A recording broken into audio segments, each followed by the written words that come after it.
santé au cœur de l'information.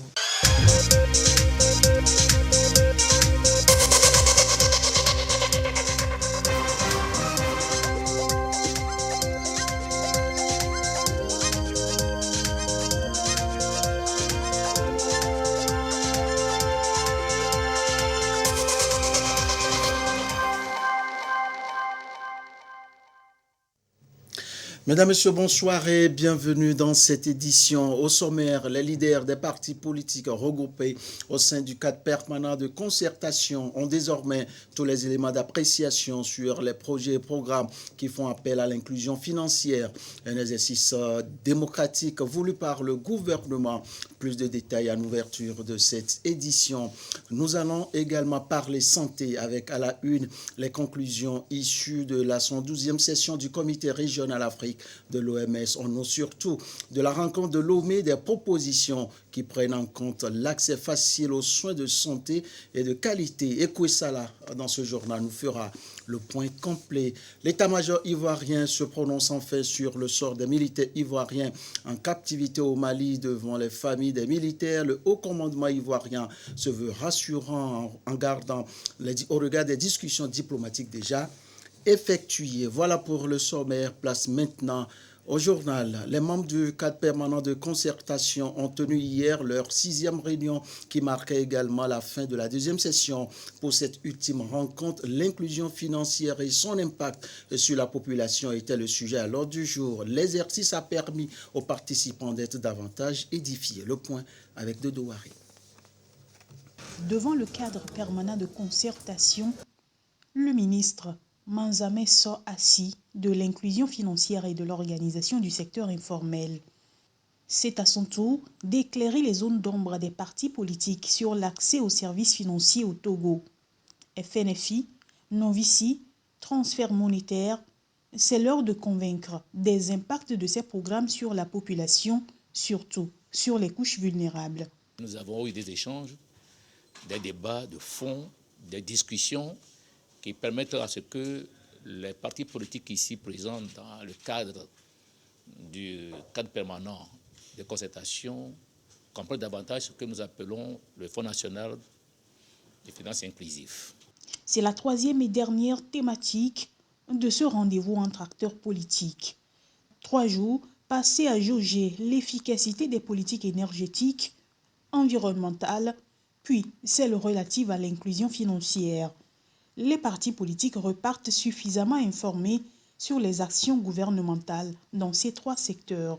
Les communications ont été faites sans langue de bois. Les questions, les enrichissements et les préoccupations ont été faites également sans langue de bois, dans une ambiance qui nous permet de dire que si nous continuons ainsi, nous pouvons demain avoir la cohésion nationale dont nous parlons et également la gouvernance concertée dont nous parlons également. L'essentiel de ces 3 jours pour la 2e session, c'est de nous informer sur tout ce que le gouvernement est en train de faire comme programme et projet de développement afin d'aboutir à un développement inclusif pour tout le Togo. D'autres politiques passeront certainement sur la table de discussion, mais pour l'instant, c'en est terminé pour la 6e réunion du cadre permanent de concertation. Lomé, première étape d'un atelier national de sensibilisation des hommes et femmes de médias sur le numérique. Depuis hier, donc, journalistes du public et du privé reçoivent de nouvelles connaissances dans le traitement et la diffusion de l'information via le numérique. Le compte-rendu avec Marie-Ange Bida. Le numérique, outil de choix du journaliste, mais parfois son utilisation laisse à désirer. Pour limiter les dérives, une 50aine de journalistes sont en formation. Ils renouvellent leur connaissance du code de la presse, de la loi organique et du code pénal. Des textes de loi qui régissent la profession et sanctionnent au besoin. Nous recevons les outils nécessaires à travers ces 2 jours à l'heure d'atelier Quand je parle alors d'outils nécessaires, je parle de ces dispositions juridiques que nous devons même d'ailleurs maîtriser pour arriver à mieux faire notre travail. Il y a des dispositions également dans le code de la presse qui nous interdisent un certain nombre de choses. Les échanges vont apporter une certaine réponse à un débat qui a eu lieu en fin d'année 2021 sur la situation de certains confrères qui se sont retrouvés dans les liens de la détention. Et le débat qui a eu lieu par rapport à l'interprétation même de certains articles contenus dans le nouveau code de la presse qui date de janvier 2020. Alors donc je crois qu'au cours de ce débat, il y a beaucoup de choses qui se sont dites et qui étaient parfois à la lisière de l'incompréhension. Bien de journalistes s'adonnent aujourd'hui à toutes sortes de dérapages sur les réseaux sociaux. Par cette rencontre, le ministère de la Communication et celui des droits de l'homme appellent le journaliste à rester sur le droit chemin. Autrement dit, à la pratique d'un journalisme responsable et citoyen. Que ce soit sur le plan économique, que ce soit sur le plan social, que ce soit sur le plan institutionnel, ces fléaux affectent de façon disproportionnée les plus défavorisés et impactent par ricochet les efforts constants qui sont réalisés par le gouvernement afin de réduire la pauvreté et soutenir le développement économique. Il ne serait pas juste de se cacher derrière son doigt et ne pas signaler un certain nombre de dérives informationnelles qui pourraient chercher à surfer sur la frontière entre les entreprises de presse structurées et les réseaux sociaux. Après Lomé, le cap sera mis sur Atakpamé et Kara. L'objectif est le même, amener les hommes et femmes de médias à ne pas laisser de côté les valeurs citoyennes et patriotiques dans la diffusion de l'information, en donnant la bonne information, la vraie, aux populations. D'une formation à une autre, ici nous parlons de la production et de la réalisation audiovisuelle. À la télévision togolaise, les nouvelles pratiques pour une bonne production sont enseignées aux techniciens de l'audiovisuel, histoire d'améliorer leur rendement. Le point à l'issue de la formation avec Sandra Ziagbe. Des années déjà que la télévision togolaise se dote progressivement des équipements professionnels. Il s'agit d'être en phase avec les nouvelles technologies et répondre aux attentes des téléspectateurs. Une mise à niveau des techniciens en charge de ces équipements s'impose, ce qui explique cette formation à l'endroit des techniciens de l'audiovisuel, réalisateurs, cadreurs, éclairagistes, preneurs de son, techniciens plateau. J'ai appris beaucoup et je pense améliorer ce que je faisais. Et j'ai appris aussi beaucoup dans le métier des autres. Nous avons aussi appris la collaboration et la manière de travailler sur les plateaux.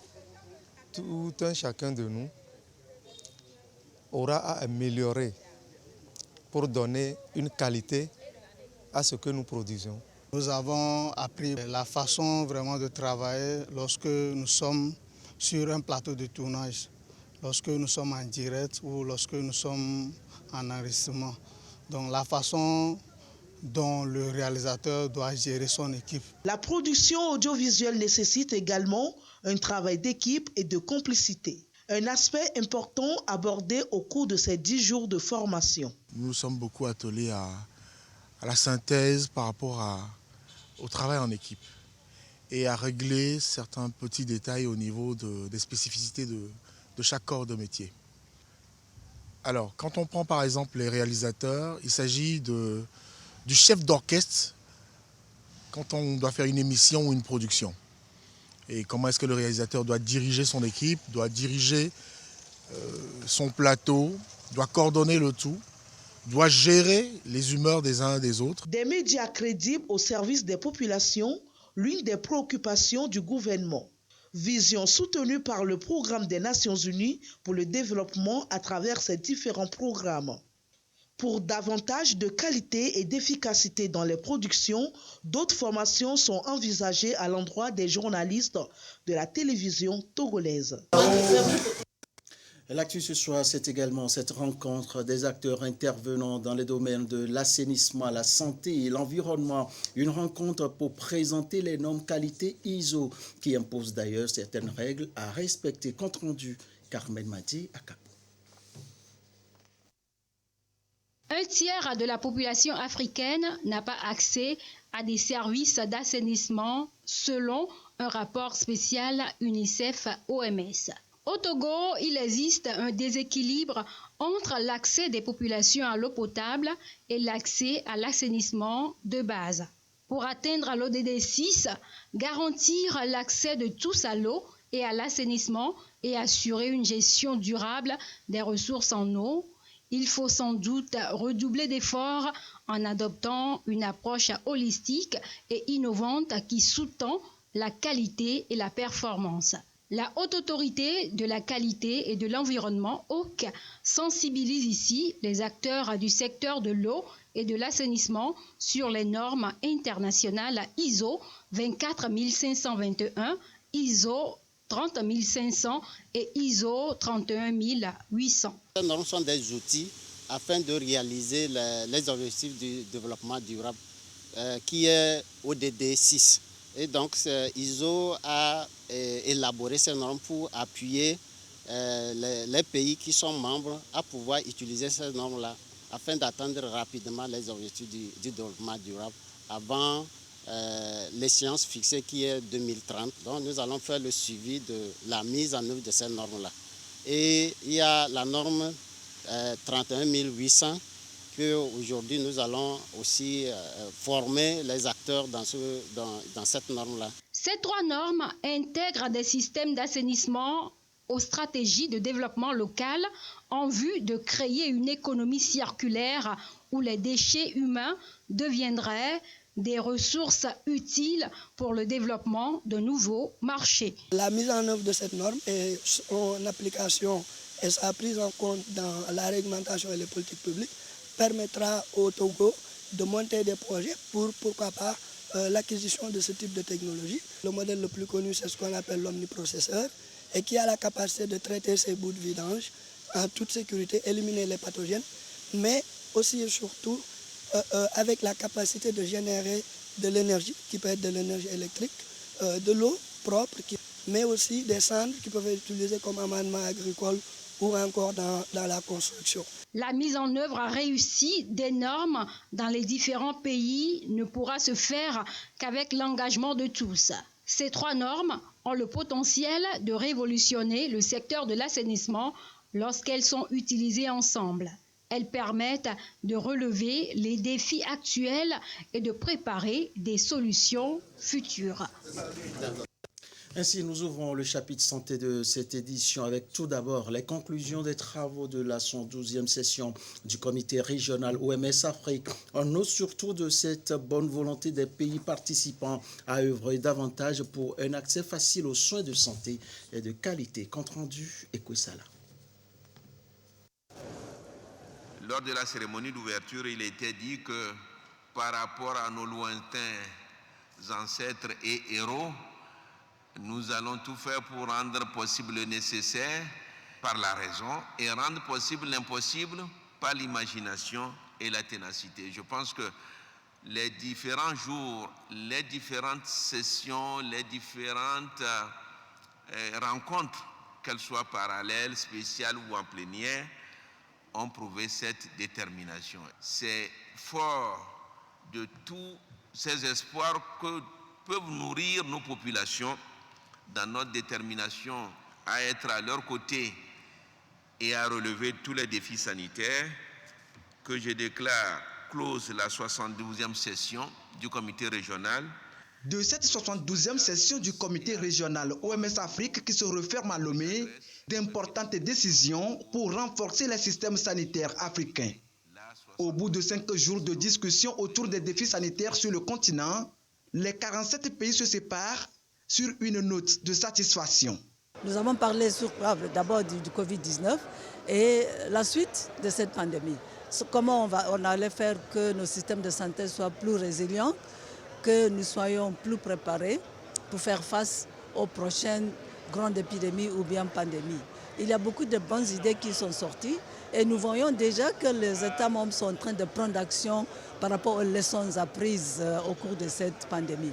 J'ai été très heureux de les écouter parler de la résilience, le système de santé, la santé primaire, parce que tout commence au niveau communautaire.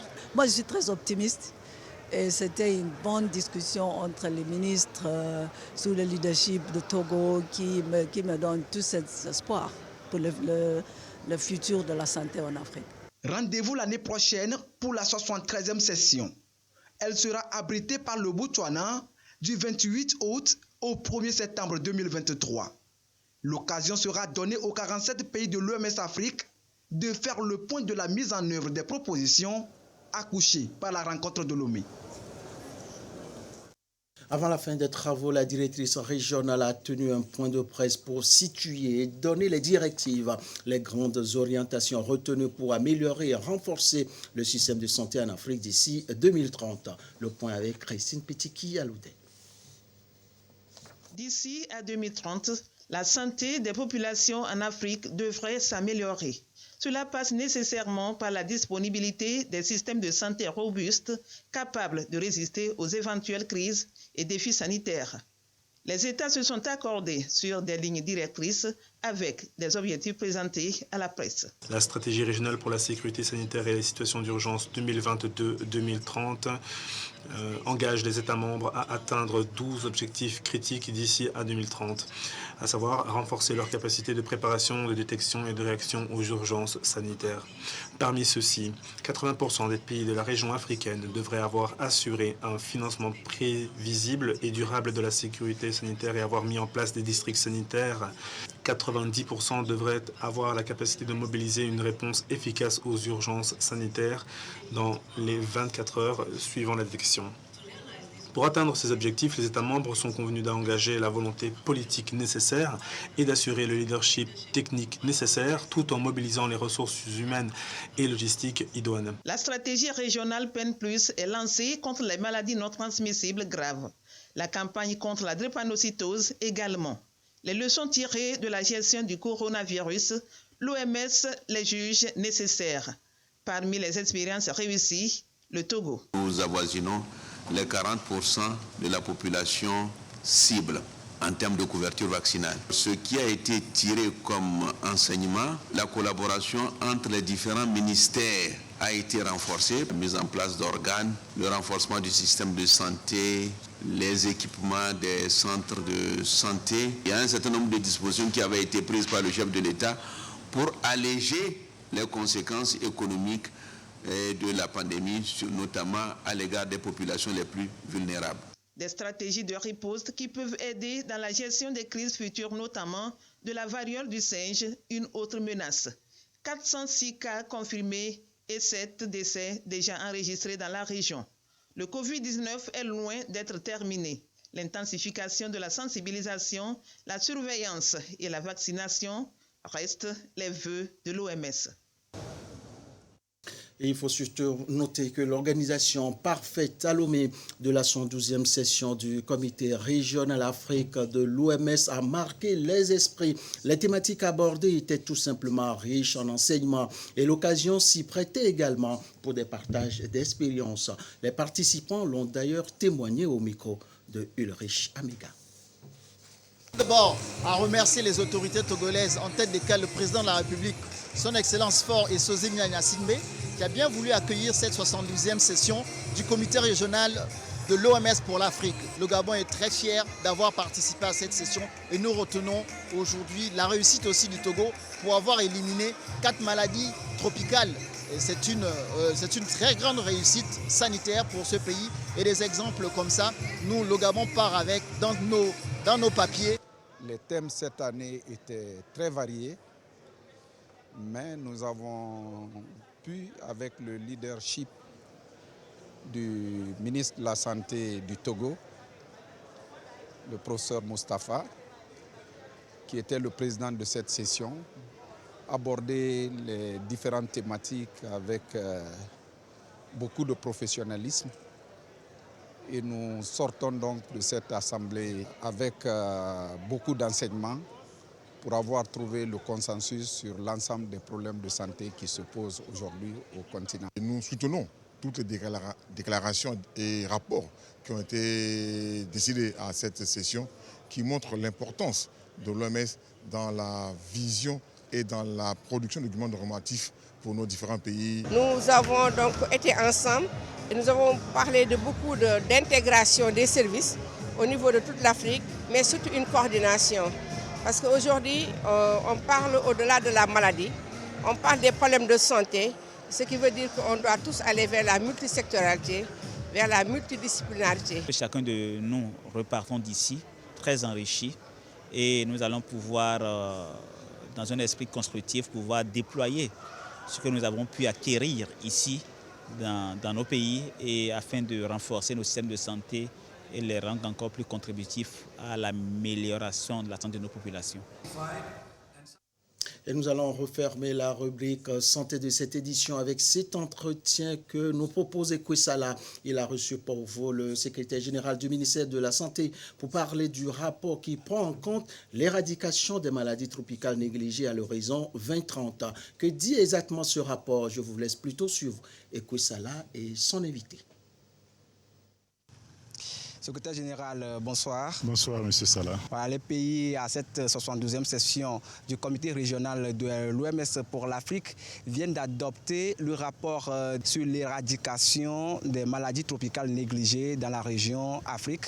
Que contient concrètement ce rapport? Merci beaucoup. Ce rapport invite les États membres de la région africaine à intensifier les efforts pour réduire de façon drastique la charge des maladies tropicales négligées qui, nous le savons, touchent essentiellement les populations pauvres. Et donc, ceci afin de parvenir à l'élimination des maladies tropicales négligées d'ici 2030. Le Togo, on le sait, est l'un des tout premiers pays à éliminer 4 des maladies tropicales négligées dans le monde. Mais tout n'est pas encore gagné. Le pari est là. Et quels sont les défis? Les défis concernant la lutte contre les maladies tropicales négligées au Togo, c'est essentiellement la mobilisation de ressources financières suffisantes afin de continuer la lutte contre les maladies tropicales négligées. Et aussi la prise en charge des complications liées aux maladies tropicales négligées, mais également la poursuite de la surveillance des maladies tropicales négligées éliminées, ceci après cette phase d'élimination. Oui, on sait, après 4 maladies tropicales négligées, il y en a encore plusieurs. Est-ce que le Togo a des objectifs d'élimination d'ici quelques années et quelles sont ces maladies fixées? Nous avons dans l'objectif d'éliminer l'onchocercose que nous appelons la cécité des rivières. Peut-être d'ici 2 ans, nous sommes suffisamment avancés sur l'élimination de l'onchocercose. Les résultats sont favorables à cette élimination et nous espérons d'ici quelques années arriver à l'élimination de l'onchocercose dans notre pays. Le défi, vous l'avez dit, c'est plus le financement. Qu'est-ce que le pays fait justement pour relever ce défi-là? Pour relever ce défi, notre pays a élaboré en 2021 le plan de pérennisation des acquis de la lutte contre les maladies tropicales négligées. Ce plan de pérennisation des acquis a pour but de renforcer les capacités, mais aussi l'engagement du système de santé à maintenir les services de lutte contre les maladies tropicales négligées, ceci afin de progresser dans l'élimination des autres maladies tropicales négligées. Le pays s'est fixé pour objectif d'éradiquer, d'ailleurs comme les autres pays de la région Afrique, les maladies tropicales négligées d'ici à 2030. Est-ce que le Togo a les moyens de cette ambition? Oui, le Togo a les moyens parce que déjà ce plan de pérennisation comporte des piliers, notamment la coordination, l'intégration des maladies tropicales négligées dans les politiques, mais aussi le renforcement du système d'information incluant les indicateurs sur les maladies tropicales négligées. Il faut dire que notre pays a manifesté une volonté politique de lutter contre les maladies tropicales négligées en créant une ligne budgétaire consacrée à la lutte contre les maladies tropicales négligées. Nous avons aussi la collaboration multisectorielle dans la lutte contre les maladies tropicales négligées. Nous travaillons avec le ministère des enseignements primaires et secondaires, l'administration territoriale, parce que les maires, les préfets nous aident, les leaders communautaires nous aident à mobiliser la communauté pour qu'elle adhère massivement à la lutte contre les maladies tropicales négligées. Il faut dire également que le pays va s'appuyer sur ses partenaires techniques et financiers, mais le pays doit mobiliser les ressources domestiques assez suffisantes pour arriver à lutter durablement contre les maladies tropicales négligées. Et quand on parle des maladies tropicales négligées, est-ce qu'il y a quelque chose que les populations elles-mêmes peuvent faire pour justement éviter ces maladies? Ce que les populations doivent faire, cela concerne essentiellement les comportements favorables à la santé, mais de mettre en pratique tout ce que nous donnons comme conseil pour que ces maladies ne reviennent pas. Par exemple, les mesures d'hygiène et assainissement, le lavage des mains, l'utilisation des moustiquaires, dormir sous moustiquaires imprégnés, c'est les actions essentielles. Mais aussi, par exemple, pour les maladies tropicales négligées où on doit prendre des médicaments, il faut que les populations prennent ces médicaments à visée préventive que nous distribuons dans le cadre des traitements de masse que nous organisons périodiquement dans le pays. Merci, vous êtes le secrétaire général du ministère de la Santé. Merci d'avoir répondu à nos questions. C'est moi qui vous remercie. Merci. Merci Ekwe Salah et au secrétaire général du ministère de la Santé. La situation à présent de la pandémie au nouveau coronavirus au Togo à ce jour du vendredi 26 août 2022. Et la situation se présente comme suit. Le nombre de cas confirmés est de 38 419. Le nombre de personnes guéries est de 38 030. Le nombre de cas actifs est de 107 et le nombre de décès est de 282. Situation rendue publique ce jour par le ministre en charge de la Santé, professeur Moustapha Mijiawa. L'actu hors du Togo, en bref, en Côte d'Ivoire, le chef d'état-major donne les nouvelles des militaires détenus au Mali à leurs familles toujours inquiètes. En tout cas, pas de mauvaises nouvelles sur leur état de santé, encore moins sur leurs conditions de détention. Tout est en œuvre, rassure le haut commandement ivoirien pour leur libération prochaine. Promouvoir l'excellence en milieu scolaire, la Fondation Nana Année 15 reste focus sur ses objectifs. Pour cette 8e édition, elle vient d'honorer son programme récompense du savoir. 182 élèves et 7 établissements scolaires ont reçu leur gratification. Le film de la cérémonie avec Estelle Laclé. C'est l'une de ses promesses en mars 2012 quand il accéda au trône fondateur de la ville d'Anira, trône des Adigo et alliés. Investir dans l'éducation au Togo. Le roi des Minas, Sa Majesté Nana Année Ohiniko Kwam Dessou 15, demeure dans sa vision avec à la clé 3 programmes pour contribuer à la formation de l'élite de demain au Togo. Que vise la Fondation à travers ces programmes? C'est promouvoir l'excellence en milieu scolaire et à davantage tenter d'améliorer l'éducation, notamment dans sa communauté de base. Nous avons primé les meilleurs élèves aux examens nationaux d'une part, ensuite les élites, c'est-à-dire les élèves ayant reçu les meilleures notes moyennes générales de leur classe dans toute la préfecture des Lacs, et nous avons pour un 3e point primer les établissements ayant produit les élites. Pour la 8e année consécutive, la Fondation gratifie tous les premiers des examens nationaux. Akolor et Trivi, premier du bac 2 avec une moyenne de 18,92. Komu et Sozimna, premier du bac 1 avec 19,10. Et Signam Sylvain du BEPC avec une note de 20,40. Ont reçu des enveloppes financières et du matériel didactique. Je remercie la Fondation Nana Année 15 qui, pour ce fabuleux résultat, m'a remis un ordinateur dernier cri, des lots, des frais de 500 000 francs CFA. Sur le campus, je pense continuer en banque finance digitale.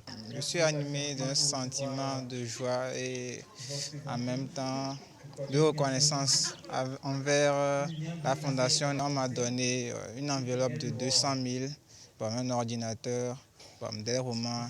Je viens du CGADITA 1 et j'ai mon BPC avec une moyenne de 20,40. Et je pense faire la série D au lycée. Alassani Yaolé Raoulatou, âgé de 14 ans, le plus jeune bachelier du Togo, a été aussi primé, de même que tous les premiers de toutes les séries de l'éducation nationale, générale, technique et professionnelle. Ils sont parrainés par Simenou José. J'ai 14 ans. Je viens de passer mon bac avec 12,94 de moyenne.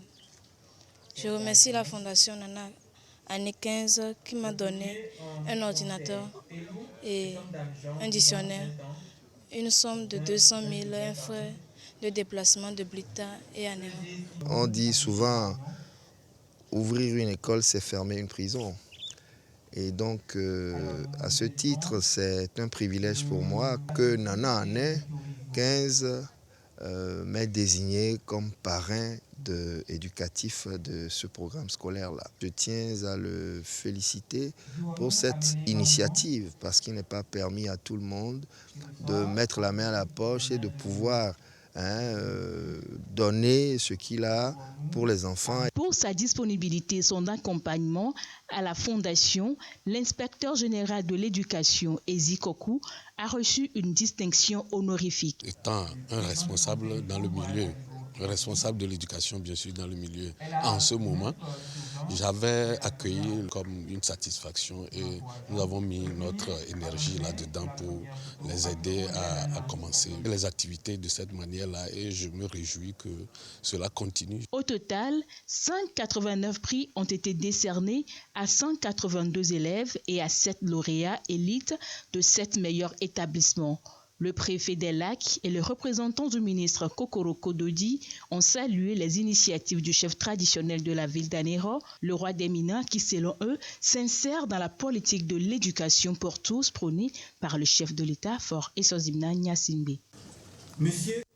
Et c'est communiqué avant de poursuivre cette édition suite au préavis de grève initié par l'Union des syndicats des contrôleurs aériens de l'Agence pour la sécurité de la navigation aérienne en Afrique et à Madagascar, relayé intégralement par le syndicat des aiguilleurs du ciel du Togo, membre de l'USICA, créé par 11 syndicats sur 17 pays et reconnu uniquement en Côte d'Ivoire. Le comité des ministres de la SECNA, qui s'est saisi du dossier, s'est réuni les 22 et 24 août 2022 en session extraordinaire par visioconférence sous la présidence de M. Oumarou Malam Alma, ministre des Transports de la République du Niger, président du dit comité. L'ordre du jour a porté essentiellement sur l'analyse de la situation liée au préavis de grève lancé par l'USICA. À l'issue de cette réunion, le comité des ministres, tout en saluant les efforts du directeur général de l'ASECNA dans le maintien du dialogue social avec les personnels concernés, a demandé aux syndicats de lever le préavis de grève. Le gouvernement togolais, conformément à ses engagements à l'OACI, tient à rassurer tous les usagers qu'il ne ménagera aucun effort pour garantir la continuité du service public de sécurité de la navigation aérienne dans les espaces aériens et sur les aérodromes sous la responsabilité des organismes de contrôle aérien présents sur son territoire. Communiqué signé par le ministre des Transports routiers, aériens et ferroviaires, Afo Acha Dedi. Le ministre de l'Enseignement supérieur et de la Recherche rappelle que toutes les bourses du gouvernement togolais pour études à l'étranger et les bourses de coopération sont accordées aux étudiants togolais dans le souci de renforcer le tissu socio-économique du pays en compétences nécessaires pour son développement. À cet effet, tous les boursiers en formation à l'étranger sont invités à signer une fiche d'engagement à revenir servir le Togo à la fin de leur formation.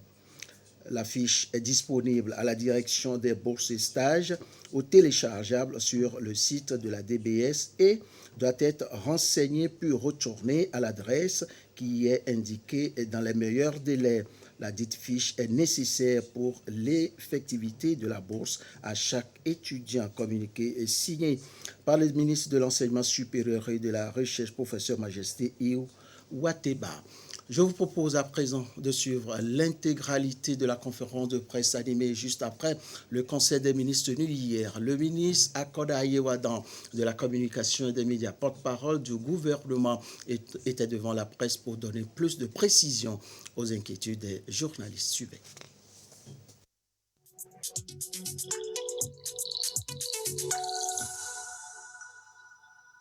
Ma préoccupation est relative à celle, en tout cas relative au projet de décret, le tout premier, qui concerne les redevances pour services rendus par l'ANAC. Alors, je voulais savoir exactement ces modalités, quelles sont ces modalités donc de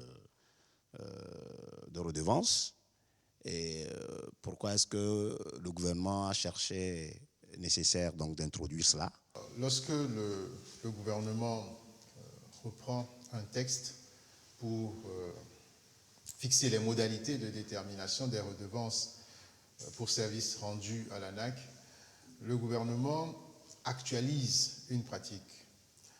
Les modalités, en réalité, ce sont les différents éléments qui vont rentrer dans le calcul ou la détermination même des redevances. Et pour la plupart de ces redevances, ces modalités sont précisées par l'OACI.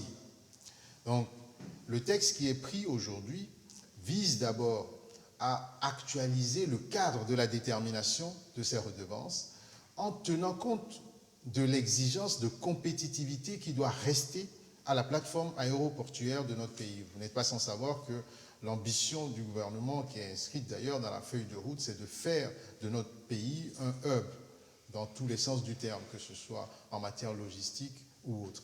Et avoir des redevances qui soient parfaitement concurrentielles rentre dans ce cadre également.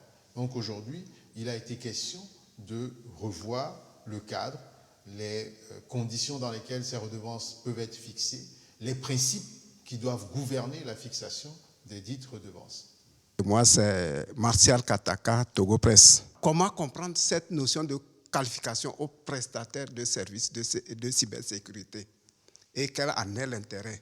Notre pays a fait le choix de consacrer une partie importante de son développement ou de son déploiement en termes d'action, de consacrer une partie importante au numérique. Puisque, vous le savez, lorsqu'on parle de numérique, on parle aujourd'hui de l'outil qui nous permet d'aller vite et mieux dans la gestion de la chose publique. Et sur les conseils de ministres passés, si vous nous avez suivis, vous avez sans doute noté que nous avons parlé de la sécurisation des opérateurs de services essentiels. Nous avons également parlé de la sécurisation des administrations, parce que le monde numérique est un univers qui peut paraître nouveau, mais aussi nouveau qu'il est, il entraîne des risques et des menaces. Et à partir du moment où il y a des risques et des menaces, il faut élever son niveau de sécurité. D'où l'exigence de textes, notamment sur la cybersécurité, nous en avons, et d'avoir un bras armé qui est l'Agence nationale de cybersécurité. Alors, pour les opérateurs de services essentiels et les administrations, il faut un niveau de sécurité. Et ce niveau de sécurité passe par l'utilisation de produits de sécurité. Pour sécuriser une infrastructure, il faut avoir des produits sécurisés. Donc, les prestataires de services de confiance de cybersécurité sont des prestataires qui, une fois agréés par l'agence de cybersécurité, peuvent proposer des produits sécurisés. Autrement dit, aujourd'hui, lorsque vous êtes prestataire de services ou de produits de cybersécurité, de confiance d'ailleurs, et que vous avez le label de l'ANSSI, cela voudrait dire que les produits que vous mettez à la disposition des opérateurs sont des produits certifiés, des produits sûrs, qui nous permettent en retour de pouvoir affiner l'architecture de cybersécurité de notre pays. On peut donner un exemple rapide. Aujourd'hui, si vous êtes une entreprise et que vous souhaitez engager des agents de sécurité, vous allez regarder certainement dans le répertoire établi par le ministère de la Sécurité et de la Protection civile les agences de sécurité qui existent. Donc, si ces agences sont agréées, c'est qu'elles sont capables de fournir le service de sécurité de qualité. Donc, si vous prenez un agent là-bas, vous êtes sûr d'avoir un service de sécurité. Et cela permet également au ministère de la Sécurité de savoir que vous avez pris des agents qualifiés. Donc, s'il y a un souci, ils savent exactement comment intervenir pour régler la difficulté.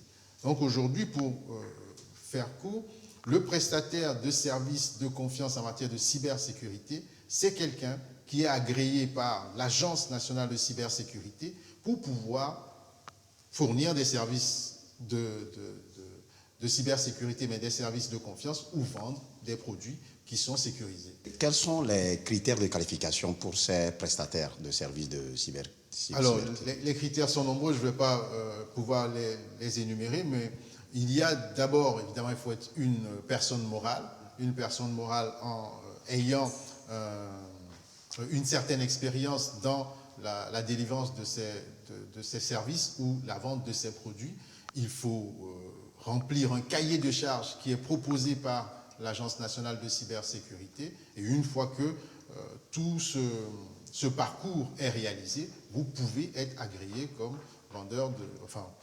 fournisseur de services de confiance en matière de cybersécurité. Et ces services-là, ça peut être par exemple vendre un logiciel ou alors proposer la vente d'un ordinateur ou des éléments spécifiques d'un ordinateur, tout simplement. Moi, c'est Stanislas Asiator du journal Nouvelle Opinion. Qu'est-ce qu'on peut comprendre exactement de ce code de bonne conduite et pourquoi l'avoir instauré? Notre pays a entrepris depuis quelques mois maintenant une revue du portefeuille de l'État, portefeuille patrimonial de l'État. Tout ce qui va être société d'État, entreprise publique à participation, entreprise privée à participation publique. Et dans le cadre de cette revue, il a été identifié un certain nombre d'éléments qui imposaient d'avoir un code de bonne conduite pour accroître la performance de ces structures. Donc aujourd'hui, le code de bonne conduite vise d'abord à donner une voie à suivre aux représentants de l'État dans les conseils d'administration, dans les conseils de surveillance et les comités d'entreprise. Vous savez, si je prends l'exemple d'une société d'État, on peut avoir des organes de gouvernance. Le conseil de surveillance, en général, il est constitué par des ministres et le conseil d'administration peut être composé de personnes désignées par des ministères qui sont concernés par la gestion de cette société d'État. Et ces personnes représentent l'État dans la gouvernance de cette société et gagnent à pouvoir rendre compte de la gestion de cette société à l'État, de façon générale. Donc, le code de bonne conduite donne des directives, des façons de faire, des façons d'être, pour que la gouvernance et la gestion de ces sociétés soient la plus optimale possible et permettent d'aboutir à des performances au service du trésor public, puisque ces sociétés sont appelées à être rentables. Pensez-vous qu'avec ce code de bonne conduite, on peut arriver à assainir ces manquements? Il y a eu une revue du portefeuille patrimonial de l'État et il y a eu un certain nombre de défis de relever. Vous parlez de cas qui sont adressés par cette revue. Aujourd'hui, avec le code de bonne conduite, on peut parler des cadeaux dont vous parlez, il y a des dispositions précises qui encadrent ces situations pour éviter justement qu'il n'y ait des dérives et faire en sorte que l'objectif qui est celui d'une gouvernance qui soit saine, qui permette à l'État d'avoir des structures rentables, cet objectif soit atteint. Donc, le texte a l'ambition de mieux cadrer la gouvernance des entreprises publiques ou des sociétés d'État. Alors, ma prochaine préoccupation, Monsieur le ministre, porte sur le décret fixant le taux des modalités de recouvrement, d'affectation, de redevance du système des marchés publics. Qu'est-ce qui motive le gouvernement à fixer donc ce taux-là et ces modalités? La motivation première, c'est l'amélioration continue du climat des affaires dans notre pays. Vous savez, nous avons désormais dans notre pays un ministère qui est tourné vers la promotion de l'investissement. Et pour atteindre les niveaux d'investissement conséquents et permettre justement la création d'emplois, il vous faut un climat des affaires qui soit sain. Et dans le cadre de cette amélioration, les marchés publics sont un pan très important. Et depuis l'année dernière, il y a eu des réformes sur le code des marchés publics. Il y a désormais un texte qui encadre les partenariats publics et privés.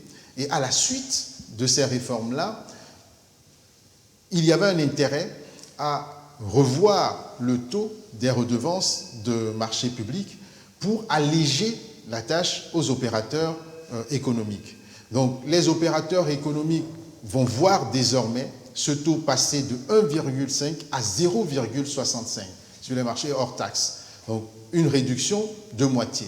Il me semble que la conjoncture s'y prête et l'ambition de l'État en allégeant ce taux-là, c'est non seulement de faire en sorte que les opérateurs économiques y trouvent leur compte, mais c'est aussi d'accélérer les processus dans les marchés publics.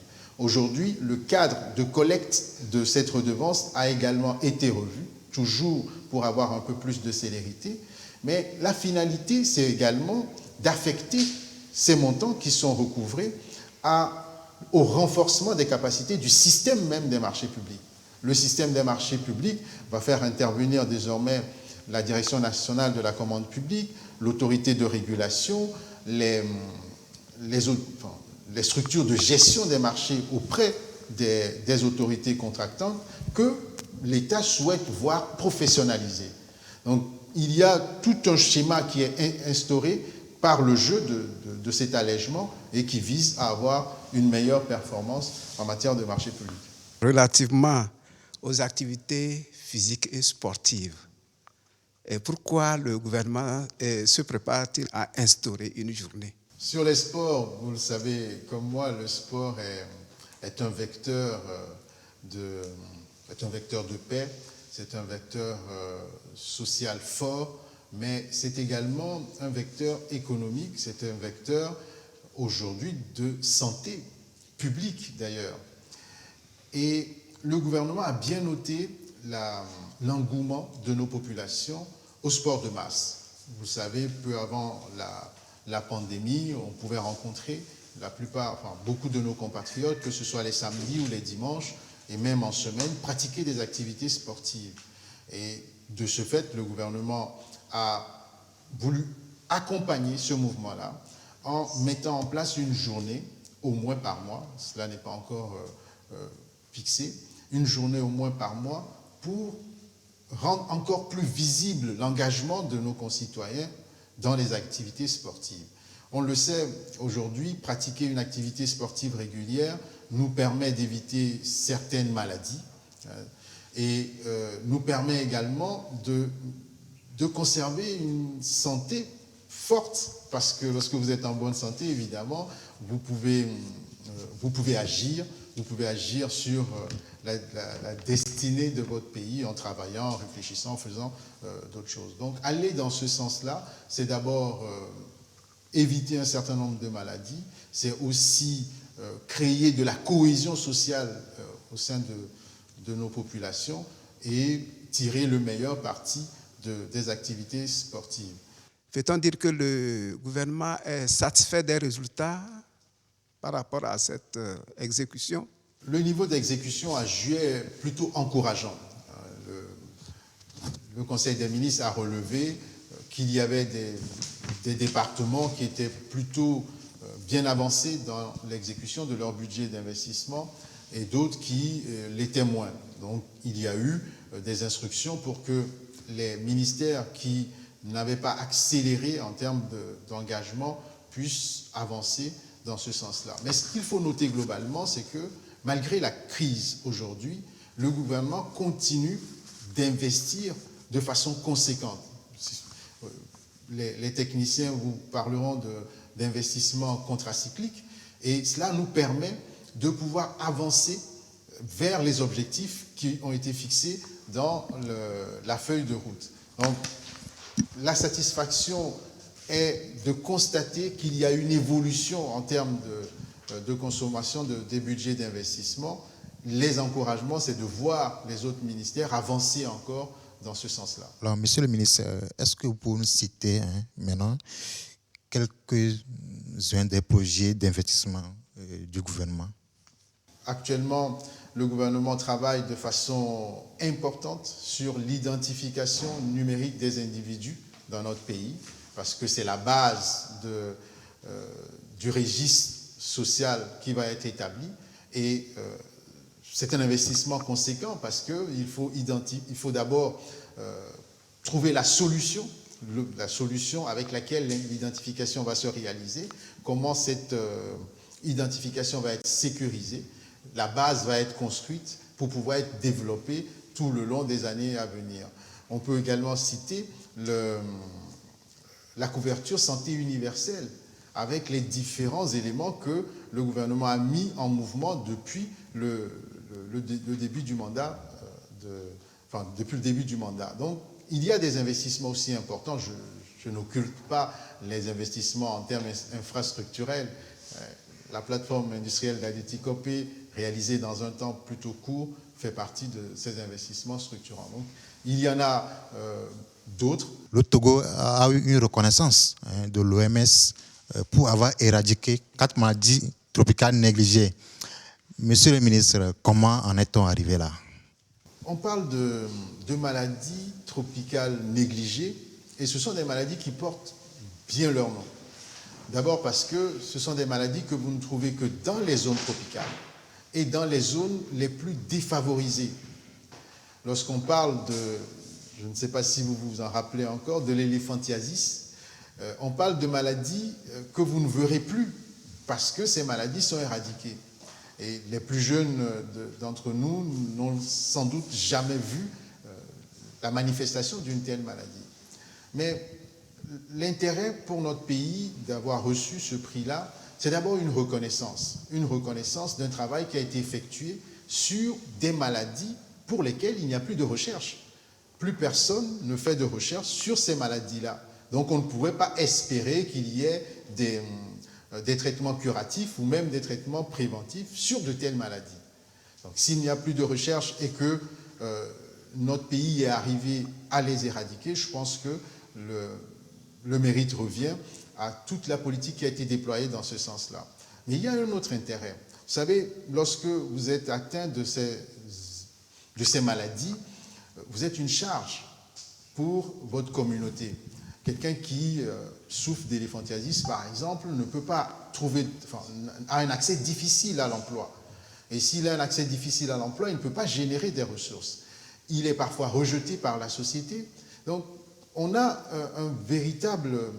pour nous, c'est un véritable soulagement de voir ces maladies éradiquées parce que les retombées ne sont pas seulement sociales, elles sont également économiques et pour nous, elles nous permettent de nous concentrer sur d'autres maladies qui sont d'autant plus menaçantes.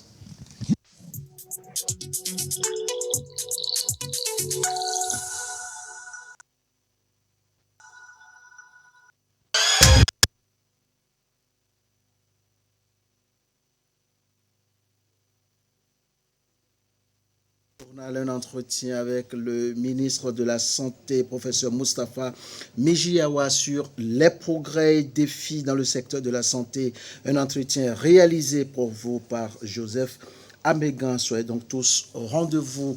Ainsi prend fin cette édition. Merci à vous qui l'avez suivi. Merci à toute l'équipe de la réalisation. À bientôt, à très vite, pour toujours vous servir avec le même plaisir et la même envie.